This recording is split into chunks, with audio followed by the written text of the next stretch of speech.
And once again, they're following the instructions. They just get rid of the Tahm Kench. It is an annoying champion at the best of the times. Game winning in the last game situation, in my opinion. Yeah, that's TK banned, as you mentioned, and Nivea also going to join that, so just taking that comfort away from Kira.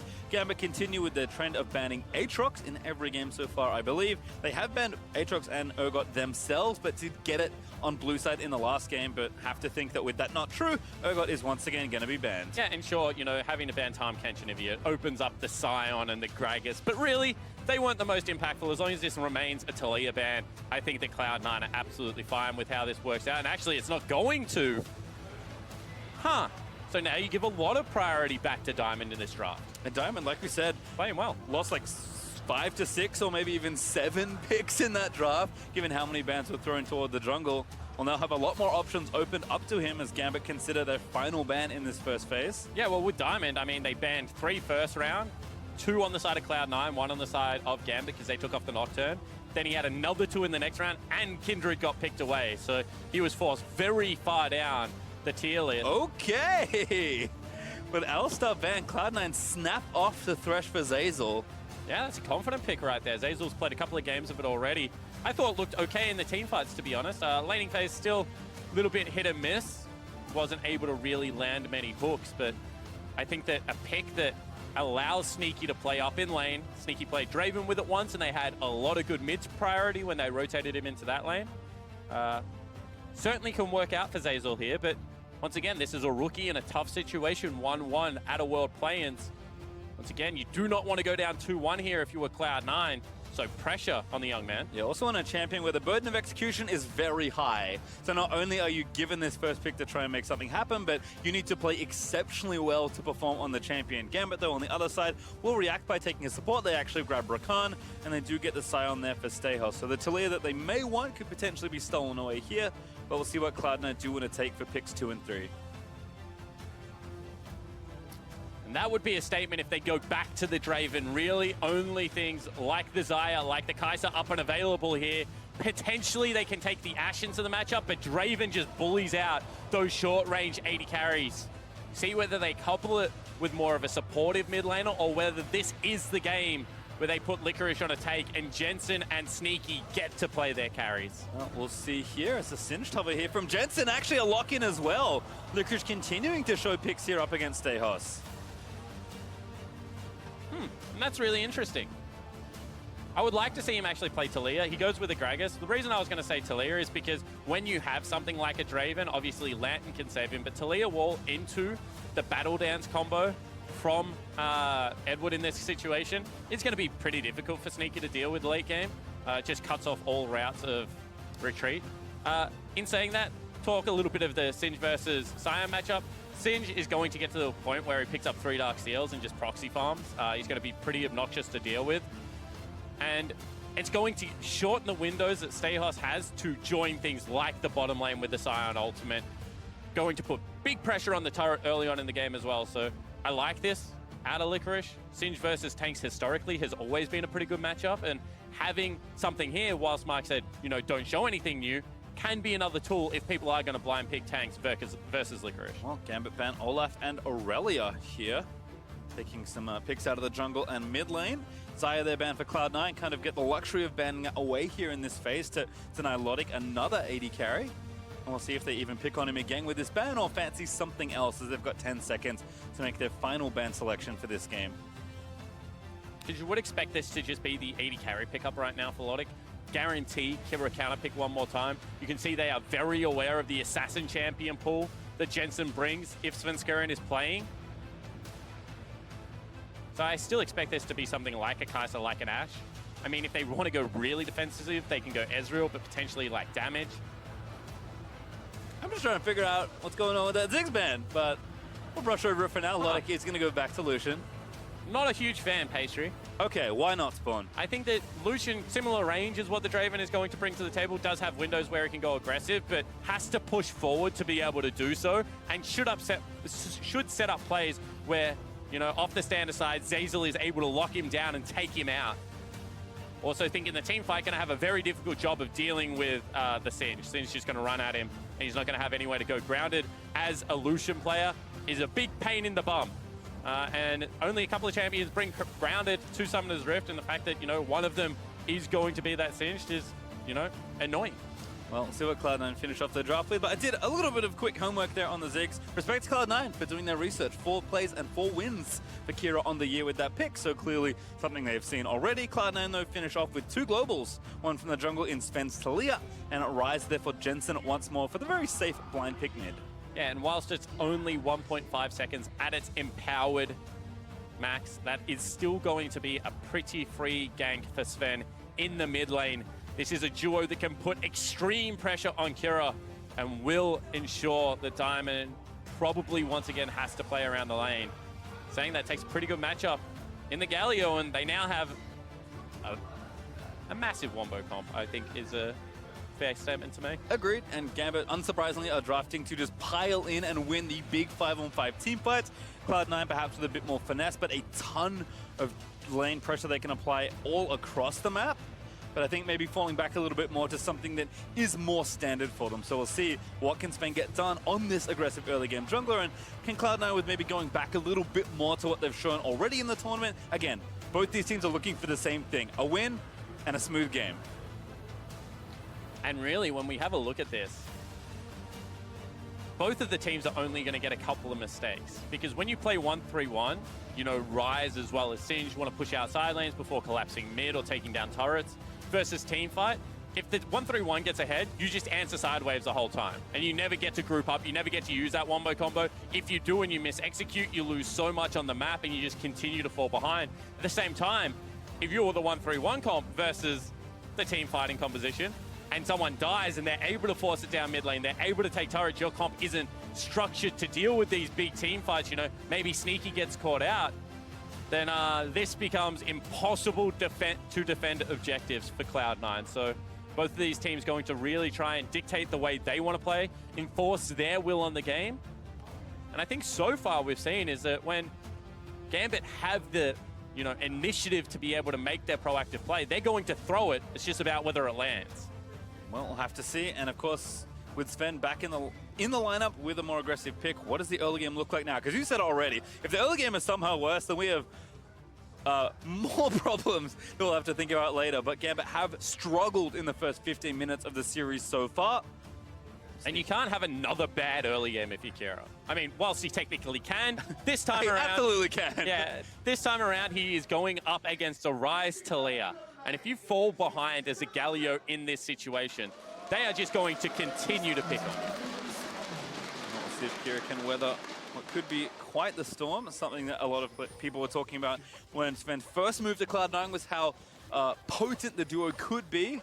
Jensen has been a much more supportive player this time around, especially with Blabber by his side, being a very aggressive style jungler. But we'll see if the style changes here for Cloud9 with Sven in the lineup once more. Interesting to see that the itemization changes out of Jensen this time around, goes towards the Sapphire Crystal, not willing to go with kind of the war of attrition of that corrupting potion and try and force the Galio out. It is going to be an Aftershock Galio, so he is going to be relatively tanky in this earlier stage of the game. So I can respect the choice. Edward also might be looking for a ward here. Does have one ready, so see if he pops it over the back of the Drake pit. Does do so. Can't see the start though, and Sven will be starting on the red buff here with some help from Sneaky and Zazel. But Gambit will get the information very soon as they path over the ward. And the luxury of starting in lane is actually going to be Diamond starting on the Raptor camp. Certainly not as healthy a clear as it used to be on Gragas, but still not a bad thing. He's passive Drunken Rage is such a big deal as well to mitigate the damage that he takes around the jungle. Certainly looking again to the mid lane though. Jensen doing what he can, throwing ease onto Kira. I want to talk about Svenskeren's path right now because he's actually just gone major buff to major buff. Potentially could be looking to invade. Obviously right now Diamond has actually completed the top side of the map clear. So not going to be in any way worried by the path that Jensen has just taken. Sorry, Svenskeren has just taken. And you can see that over Sven. It has been a while, but these two players have been around for a very long time. However, He is 3-8 versus Diamond in Evos, yes, but that was a while ago. I think we were still casting together back then, Spawn. And Stehos is going to get flipped around by Licorice. Does have the flash, but when is he really going to get a chance to use it? Sven with the red buff applying autos. Oh, actually, nice Q, waits it out, but doesn't matter. That's first blood easy for Svenskeren. Yeah, it certainly is. And as a jungler, watch how Svenskeren played that gank. Just walks in, continually peppers him with the red buff. There is nothing you can do there if you're Stehos. If you flash, they just flash after you. Keeps the summoner spell. And the repeat gank actually coming through here, Patriot. They really want to put the camp in. And this is the true tragedy of any top lane situation. When you get ganked, you TP back, and you get ganked again. If Stehos dies here, it'll be disastrous, but looks like he'll hold on to his life this time. Yeah, all they do right there is guarantee that the wave hits turret, there's no freeze. As we mentioned, you know, Stehos walks up, gets flipped back, that should be okay, but just auto-attacking. Great auto spacing, as Double F would say. Doesn't go into the brush, so throws out the threaded volley. He takes first blood for himself, but as a top laner, as a melee top laner, that is just a frustrating situation to be in because there's no respite from getting away from that red buff slow. TP back for both mid lanes here.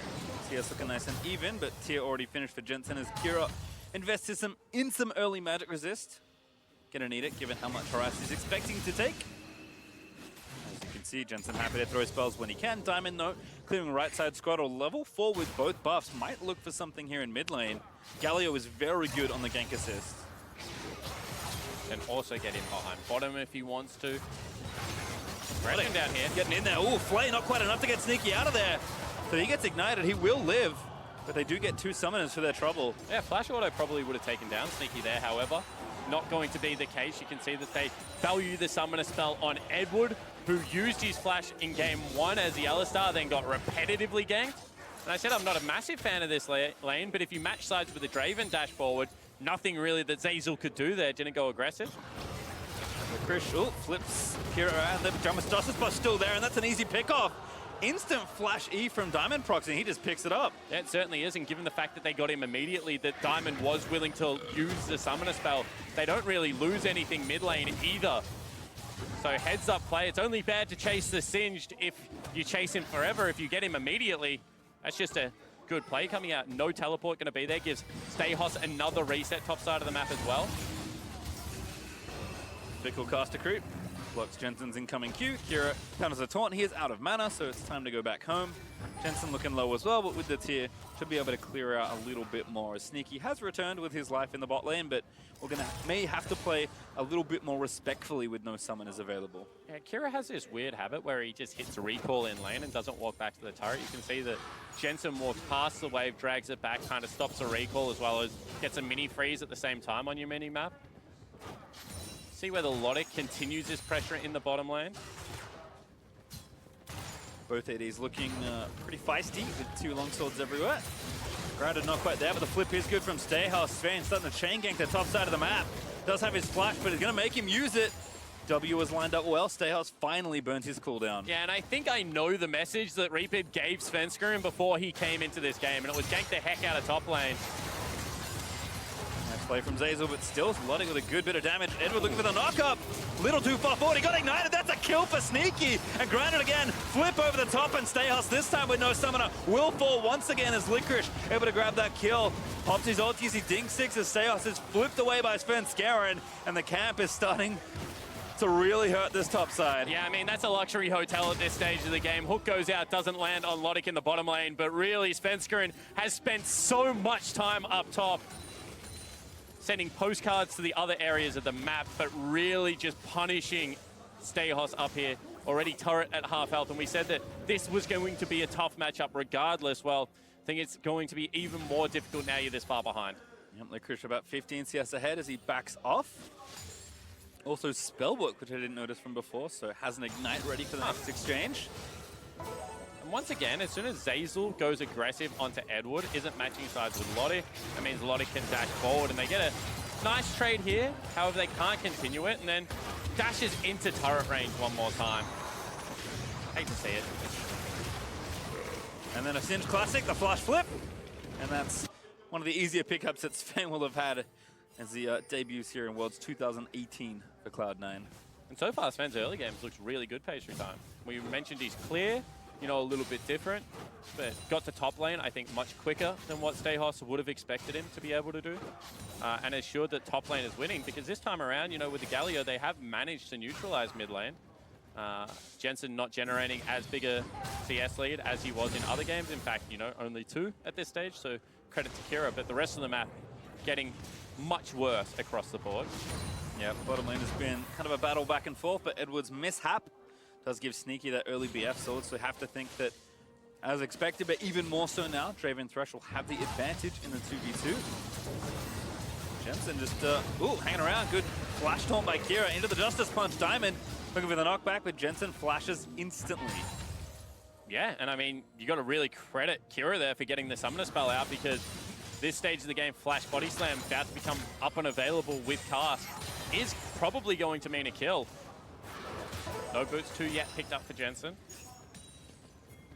At the same time, you know, with how accelerated Svenskeren is, if he gets into this mid lane, also going to be difficult to navigate. However, this is a tanky Galio that they're going up against, who is building magic resistance at this stage of the game.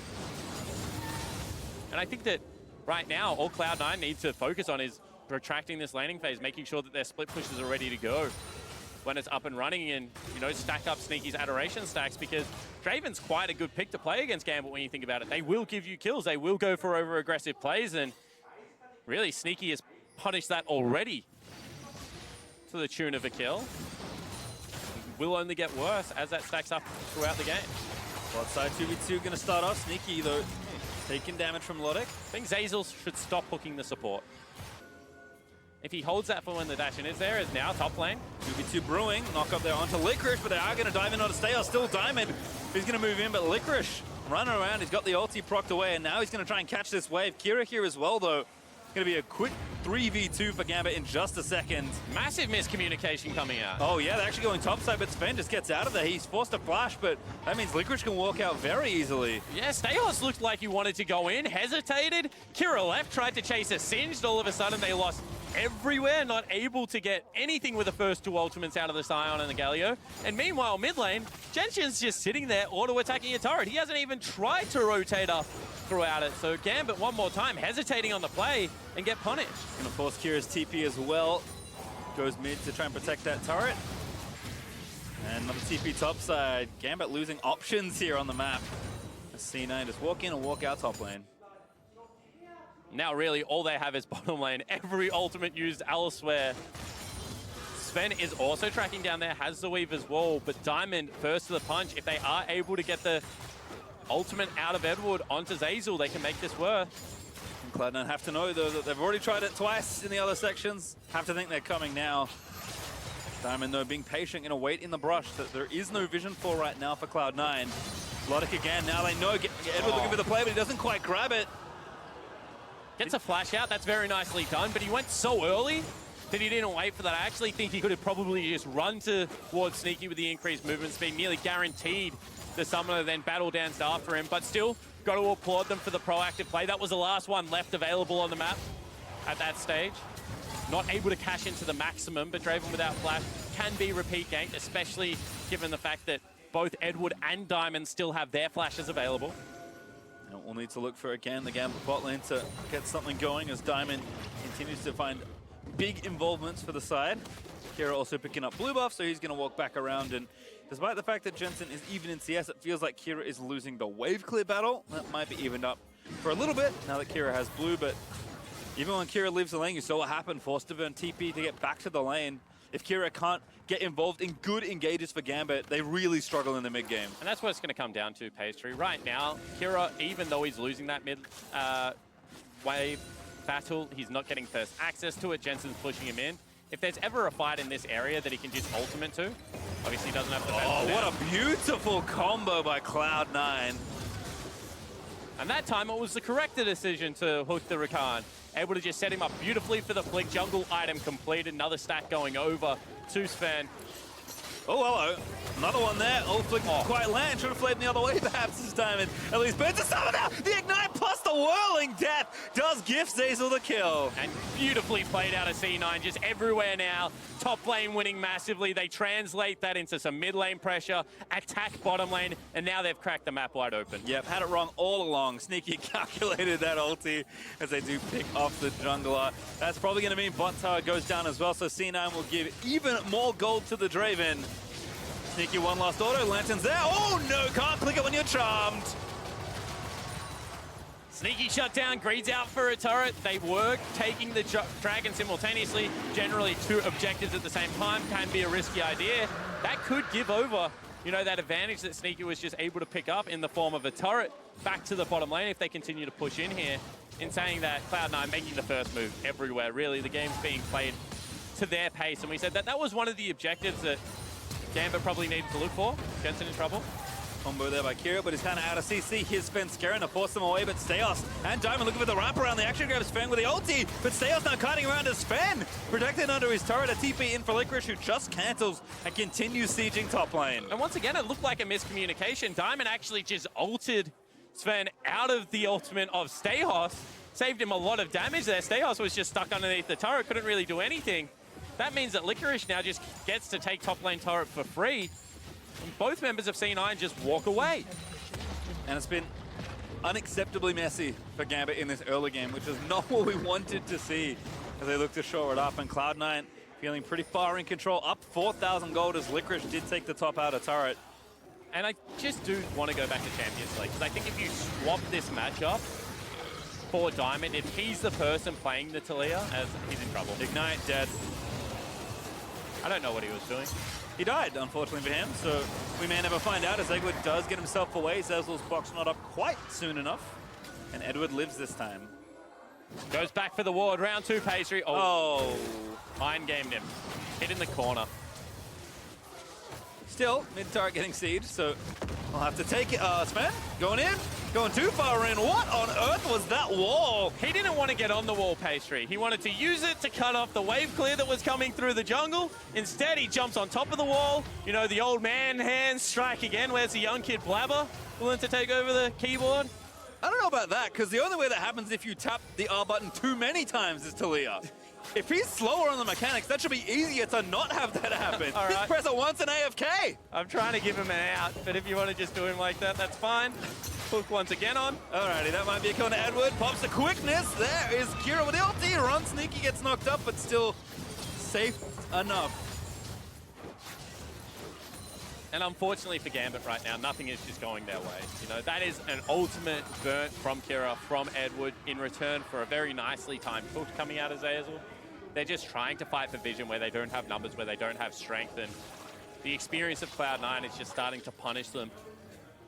This game getting close to the situation where I was talking about, where the 1-3-1 is going to be set up and you just have no one to answer really either side lane at this stage of the game. That's going to be, you know, a lot of AP even built up on Licorice for this stage, and with the Insanity Potion still very tanky. So you're just losing out on multiple fronts without many good ways to come back. I still think if, you know, the game was flipped and it was a little bit more even and Gambit able to force around objectives like this, their composition could have worked out. I don't think it's necessarily all draft, but when you have only a go-forward heavy engage comp like Gambit does, you do not cope well with 1-3-1 pressure. Nope, and the cherry on top will be that Rift Herald, a C9 with already the Rise and the Singe pushing down the side lanes. They'll have the Rift Herald to bust down mid, and like you said, that pattern in that 1-3-1 can now begin. Yeah, and so the one area I was really critical of Cloud9 split push pressure was the fact that Jensen kept answering waves before he saw people on the map. And we'll see whether that is going to be an issue in today's game, because he got picked a couple of times, I think, in the Dead FM series.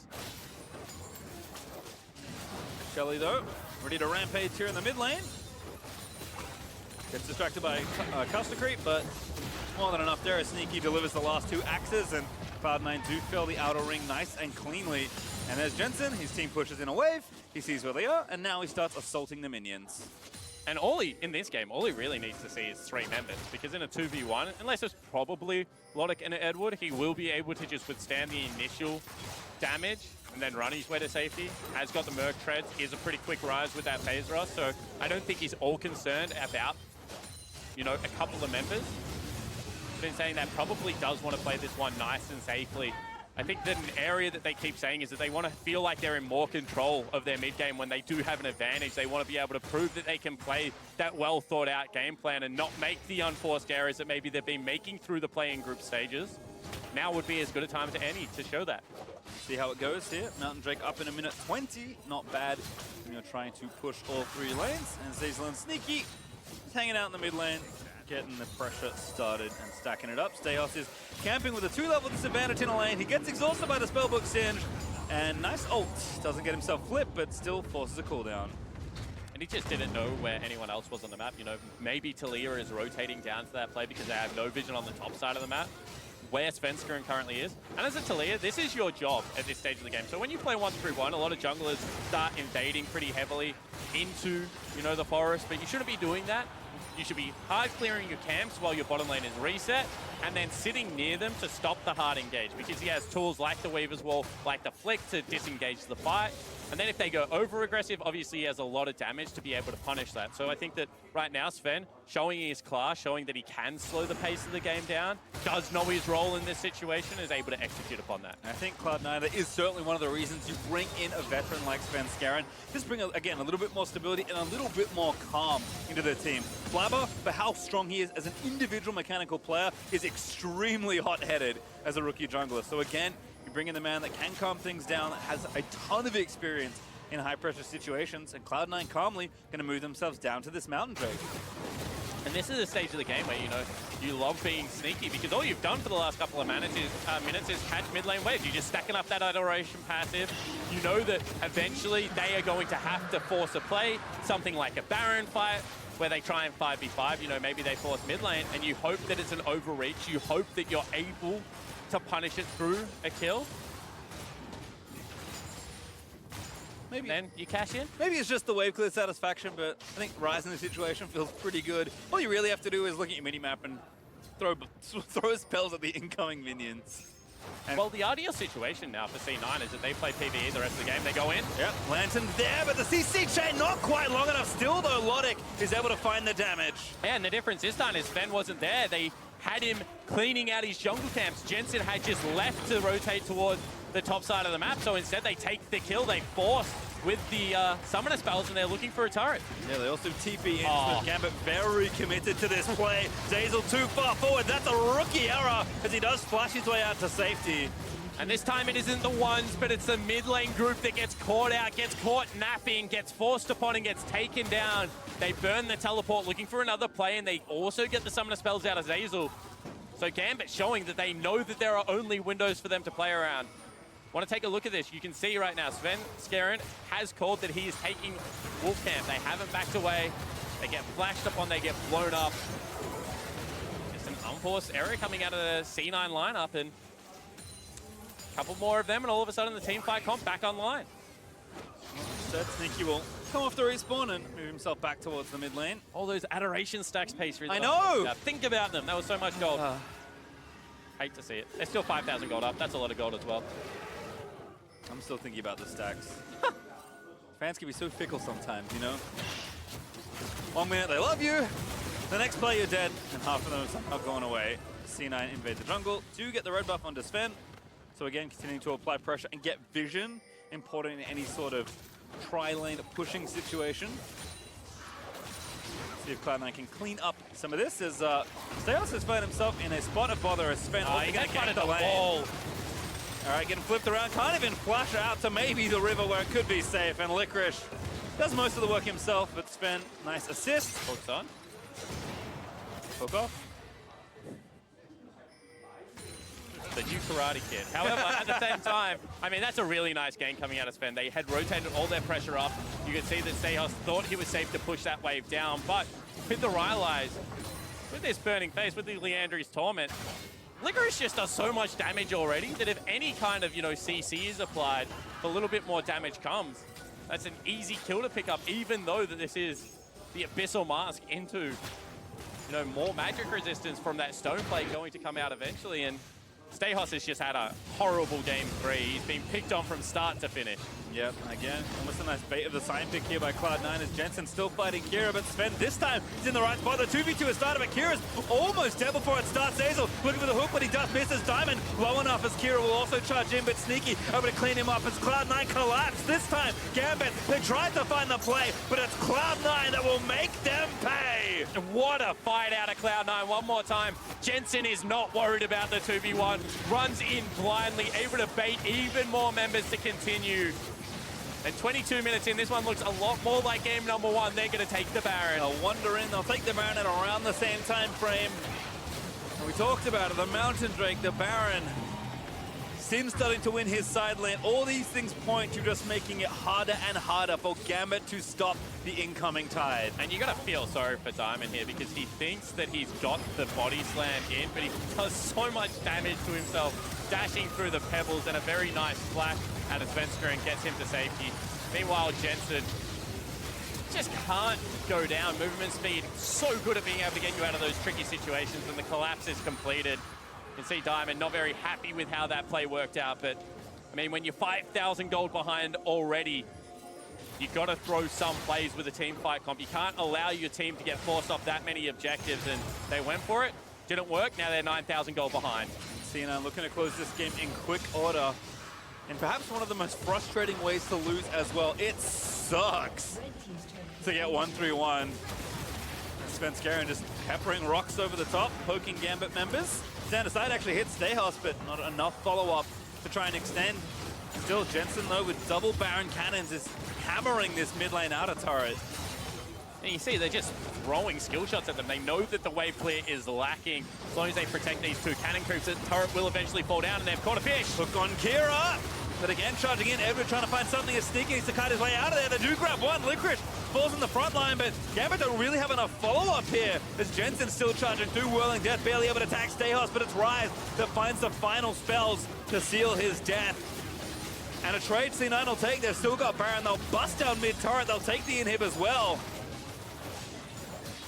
And pretty well played out of Cloud9. The hard engage was there, but it was missing layers, not able to get everyone in at the same time. They're actually teleporting to this wave. They might be in trouble. What a savage hook from Zazel! And Edward's dead before he can dash away to safety. Kira also TPing behind enemy lines as Diamond eats the next lasso there from the Thrash. He'll pop the watch, but they'll take the turret. The hook again fires onto Diamond. Zazel make it 3 in a row. He will fall, but Cloud9 collected almost everything as Kira ults away almost to his death, but that last E will take him down as well. And certainly will. And now with 4 members dead, they can continue to press into this base.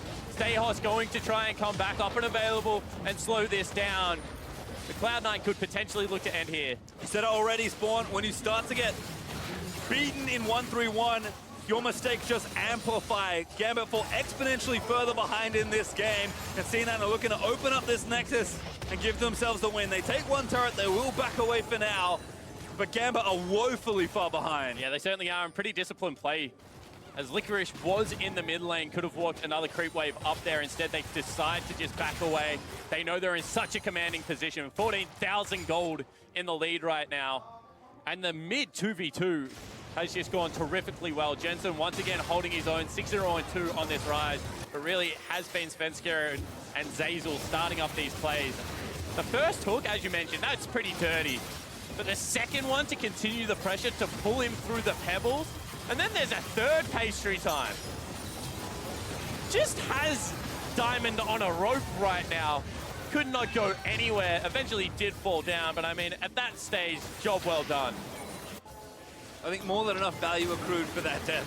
Zazel certainly will be happy with that situation as Ocean Drake the second goes over to Cloud9 and has got 1 more spot to siege. Diamond, what are you doing there?